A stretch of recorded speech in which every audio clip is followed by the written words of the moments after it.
Two Barclays analysts, one hot topic, all sides explored.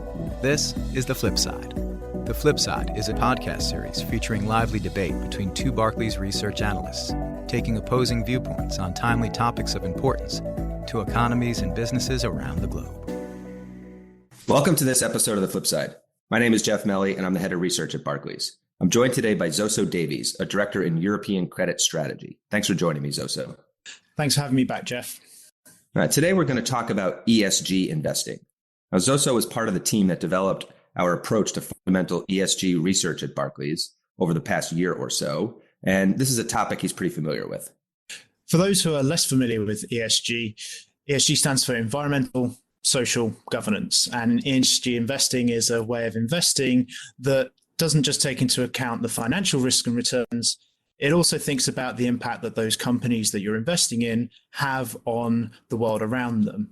It's a way for investors to align their money with their morals by supporting the companies that they think operate well and withholding investments from companies that operate in a way that investors disagree with. Wow, Zoso, that sounds really beautiful, almost idyllic. And certainly if ESG investing was accomplishing all of that, it would be an important trend. But unfortunately, I think the reality of ESG investing falls pretty short of what you just laid out. I think ESG investing is the finance equivalent of virtue signaling. It's a way for asset managers to window dress investing styles that they were using already in a way that makes investors feel better about generating returns and helps raise assets under management. And it's a way for companies to window dress activities that they were already engaged in to make them seem more sustainable and thus more attractive to these same investors. But I don't believe ESG investing is really a force for change. I think you're selling ESG a little bit short. We're certainly in the early days of ESG investing, and there are critiques that can be leveled, and I'm sure you're going to go through a few of them. But there is evidence that ESG investing is already having an impact. It's advancing the agenda of regulators. It's affecting how companies operate. And look, I realize we're slightly at risk of perpetuating that Europe-US divide, but I think there is a significant difference of views across the Atlantic. Well, just to be clear, I'm not saying I don't care about ESG, just that I'm skeptical it's going to achieve its lofty aims. But fine, we'll inject a little transatlantic tension here into the podcast. That's always nice. Let's get into it. Okay, I'll start off. To me, the most obvious sign that ESG investing is important is simply the growth in AUM. ESG's been a concept in European investing for many years, but the growth in AUM constrained by ESG strategies really has started to accelerate over the last 2 to 3 years. And that's in both the US and in Europe. For example, ESG labeled corporate bond funds have seen inflows equivalent to more than 250% of their starting AUM since 2018. So they've nearly quadrupled in size, and that's in both the euro and the dollar market. These numbers are even more stark for equities. ESG labeled equity funds have seen 180 billion of inflows in a period where the rest of the equity industry has seen well catalogued outflows. And even within equities, more than twice as much money has gone into ESG strategies in the US as has gone into these strategies in Europe. Well, on the one hand, Zoso, the growth in AUM is undeniable. So those are just facts. But on the other hand, although funds with the ESG label have grown, I don't think that means that a specific investment style itself is gaining prominence. So I think we need to talk about how companies get rated on ESG. Oh dear, I think we're opening a familiar Pandora's box. Yeah, your work, Zoso, has actually highlighted the large amount of variation in ESG scores. So there's a number of providers out there. They rank companies on a large number of ESG factors. Usually a company would get a score on the E for its environmental impact, an S for its social impact, and a G for its governance. And then those 3 scores get aggregated into one grand score. But there's basically no consistency beyond that. Assigning the scores is completely subjective, so much so that the same companies can actually get wildly different ESG metrics from different providers. Then you add another wrinkle, which is you're supposed to compare across companies. But much of the differences across companies is actually due to different levels of disclosure. So companies need to make a lot of ESG information available to these score providers, and those that make more available will tend to score better than those that make less. We see that when we compare scores across US and Europe, where European companies tend to disclose much more of this information. And all of that is just from the providers that sell signals out in the public. A lot of institutional investors who manage ESG funds use their own proprietary methods to score companies, and we have no idea what metrics they're using.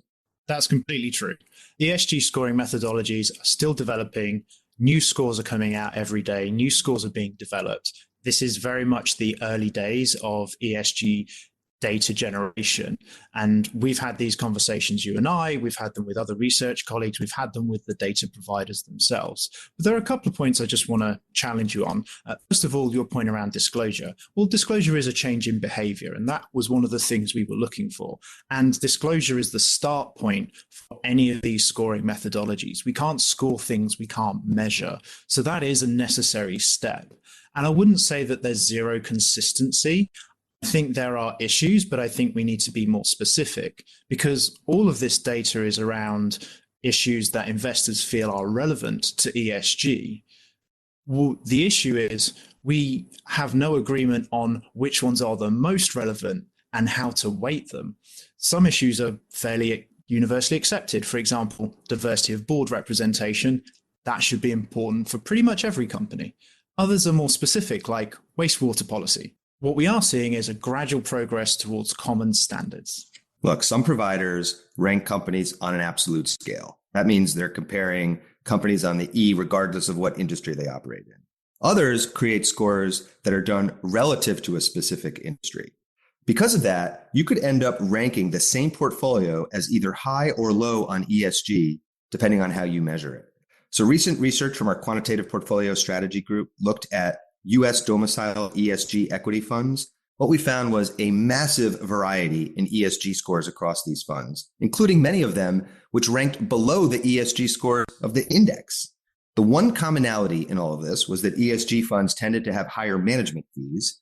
That seems to me like an indicator that there might be some window dressing going on.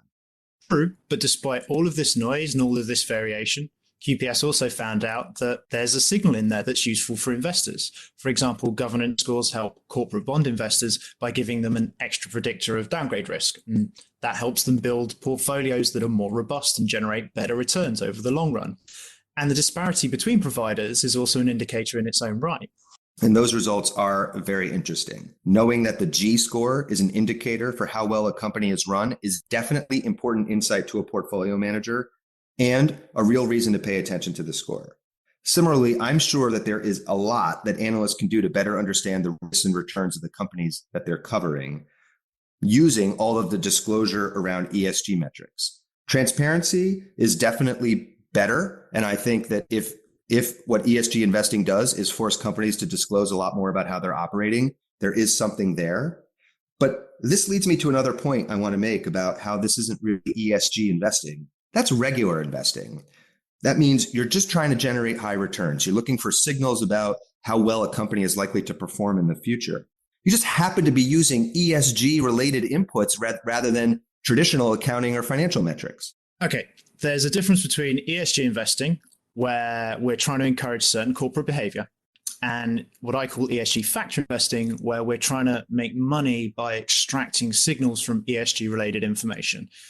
That's one of the reasons that we have three pillars at Barclays to try and tease apart these separate motivations and these different ways of using the information. That isn't the same as window dressing.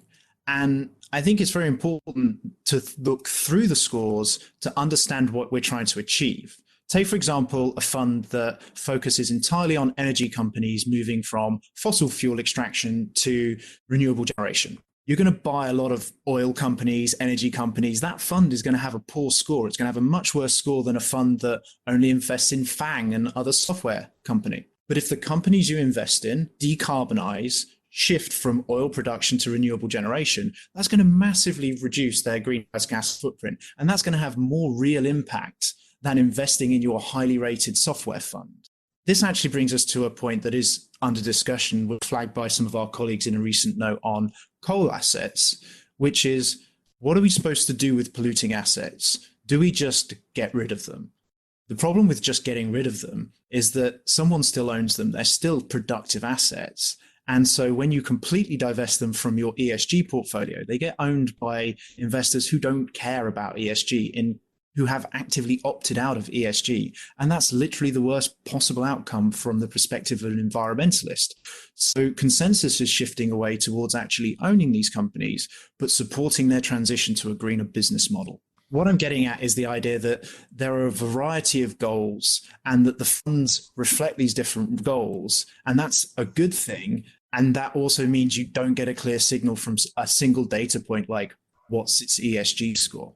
Well, I think the most favorable interpretation of this from the standpoint of an investor looking at ESG would be that that investor needs to dig really deep into what a fund is actually doing to try to figure out whether that fund actually aligns with that investor's ESG goals, at least in the current world where we are absent structure on what ESG investing means.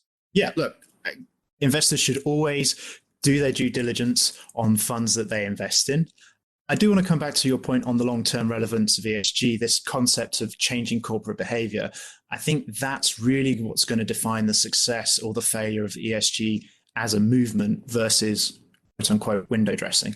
I agree with you there. I think that the ESG strategies being implemented by any individual investor really aren't the focus. It's really the effect on companies that's actually going to matter. I just have a hard time seeing how such divergent strategies being employed by investors can aggregate up to an effect that's anything more than a jumble. I think the magic is when you start to get that consensus and you start to get broad agreement. Take, for example, coal. Coal is right up there as one of the sectors that's just almost universally accepted as being a bad ESG sector. And what we've seen is that coal exclusions have grown quite rapidly across different types of investors, across different parts of the financial services industry. And the response there has been from diversified miners to start shedding coal assets. I mentioned that our colleagues have done a report on coal miners, and what you're seeing are broad commitments to, for example, exit South African coal mining activities, to cap their production of thermal and metallurgical coal. And you're also seeing on the flip side, rapid shifts from utilities away from coal-fired generation towards renewable energy and greener energy mixes. And of course, not every single ESG-driven change requires a complete business redefinition. Some of these are easier and low cost. The comments around board diversity, disclosing gender pay gaps, these things don't fundamentally alter the footprint of your business, but disclosure creates pressure for change, and many of these changes are real and positive. Well, Zoso, I'm not so ready to chalk this up to ESG investing. A lot of what you just described is companies getting ahead of changes in regulation. Governments change the rules, forces companies to adapt. Some of these adaptations are low cost, like increasing the diversity of boards. Others are costly, like exiting profitable coal mining businesses. But regardless, companies that can anticipate or otherwise efficiently react to the changing rules are going to outperform. So we have a world where governments are getting more aggressive about how companies operate. I'm not sure that's really ESG investing. It's regular investing in a world where the rules are changing in a way that's related to ESG. So we know coal-fired power plants cause utility companies a lot of headaches as emission standards globally tighten. We know that the cost of alternative fuel is falling, and regulators are encouraging utility companies to transition into alternative fuel in all sorts of ways. Any investor in utilities or any utility company itself has to be aware of these issues, whether they're formally ESG focused or not. Regulations do affect company behavior, but they don't appear from nowhere. Regulations come about because of protests, because of political pressure, because of petitions. They are a reflection of societal will. And taking a big step back, what's ESG investing about? It's about bringing some of those societal norms into financial markets. It's about taking some of those ideas around what a good company is and trying to embed them into financial markets in a way that financial accounting hasn't been able to do so far. So I think it's a feature, not a bug, that ESG investing does often end up pretty well aligned with regulation. Does that mean that ESG investing is redundant? I don't think so, because I think you are able to amplify the signal from regulators. And not only that, you're allowed to move beyond the competencies of national regulators. So let's take European autos. European auto market is arguably one of the most highly regulated in the world. The regulation levels are so stringent that some companies even felt the need to cheat on emissions tests in order to meet the standards. They thought the risk of cheating was a better business decision than the cost of developing new electric vehicles, new drivetrains. And they got caught and they got fined. Fine, but that only affects European autos. In fact, we see it embedded in their ESG scores. European automakers have high environmental scores because they have high quality fleets today, but they have low governance scores because they've been caught cheating. But if that becomes embedded into the financial markets, it's not just a one-time fine. And that internal calculus of the risk of being fined versus the cost of development changes heavily in favor of cost of development, because now you're risking the entire cost of capital all the way from equity through your entire debt cap. And if those standards are applied at the investor level, they're not just applied to European autos, they're applied to global autos, they're applied to every auto company that investor invests in. So I think it can really amplify the impact of regulation, and it sort of creates this like 1-2 combo where the regulator steps in, and that is built up and backed up by investor behavior. Again, Zoso, that sounds great in principle. And I agree with you that the only way that investors are really going to quote unquote change company behavior is by changing the cost of capital. So I agree. If it becomes more expensive for companies with poor ESG scores to raise funds, or cheaper for those with good ESG scores to raise funds, then all of this is going to have an effect. Just to be clear, what we're talking about here is two companies which generate the exact same risk-adjusted cash flows, but differ solely on ESG grounds, would have to have securities that are priced differently in the market. Then fine, the cost of adjusting your business model to improve your ESG score would drop. And a profit maximizing company would take into account the change in the cost of capital when assessing how to respond to these sorts of various pressures. I agree. What I don't see is evidence of that. Maybe, ESG is still too small, and there's just not enough money out there to actually force real changes in the cost of capital on ESG grounds. That's possible. All that AUM growth that you cited earlier means we ought to find it someplace, and yet we have really struggled to find any evidence that the cost of capital really adjusts in the way you just laid out. Okay, you got me. The evidence to support the theory of cost of capital adjusting is pretty thin. Take, for example, green bonds. A year ago, we found that green bonds trade exactly like any other bond. Why? Because in most cases a year ago, the investors didn't know they were green. We estimated that 9 out of 10 green bond holders were just bond investors. They were not specialist green bond investors. The green label on the bond was pretty meaningless to them. They just bought bonds because they thought they were well valued, and therefore the pricing of those securities reflected their preferences, not the preference of specialist green bond investors. But that's starting to change because of the AUM flowing into these strategies that you mentioned. Green bonds are now interesting not just to specialist green bond investors, but really to any ESG investor. Having a green bond versus a brown bond is an easy way to signal that you are taking these factors into consideration in your investment decision. Now, look, we could have a whole separate conversation about whether buying a green bond instead of a brown bond from the same company, particularly in secondary markets, actually achieves anything. But it shows that these bonds now have a scarcity value, and that is starting to create a small premium that we were able to measure a few months ago. And that premium could grow if the number of investors pursuing these strategies continues to grow. All right, let's just be clear what you're saying here. You have determined that there is a very small premium for something that is explicitly labeled as a green bond in Europe, where every asset manager purportedly cares about ESG. It doesn't sound all that hopeful to me. Take that to the US, where I remain skeptical that investors are really interested in accepting lower returns for better ESG investments. But US asset managers are interested in winning European mandates, and these almost universally now need ESG overlays. This is what I'm talking about globalizing regulations and norms, and also why the rapid adoption of ESG standards by major investment institutions, coupled with these large inflows into strategies, is such a watershed moment in my mind. I completely agree with you that up until now, ESG investing just simply hasn't had enough dollars behind it to impact financial markets. But we're seeing the money flow in. As you mentioned, the issue at the moment is that money is flowing in a fairly undirected way. And this is where I think greater regulation and standard will be the next step forward. Because if we can funnel that money into a fewer number of better defined ESG strategies with better standards, better standardization, then you're going to start seeing enough money pointing in one direction that it really does have the potential to shift the cost of capital in the way that you would like to see.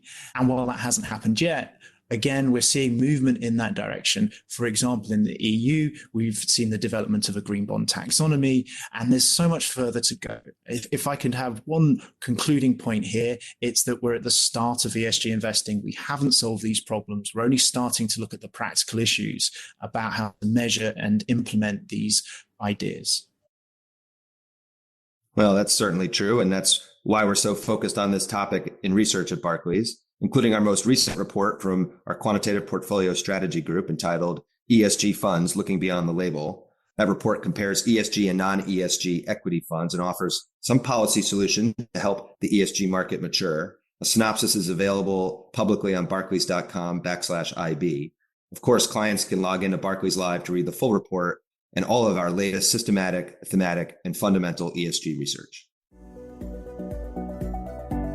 That's all for now from this Barclays podcast. Thanks for listening, and we'll catch you next time on the flip side. For more insights about this topic, clients can log into Barclays Live or find out more at barclays.com/IB.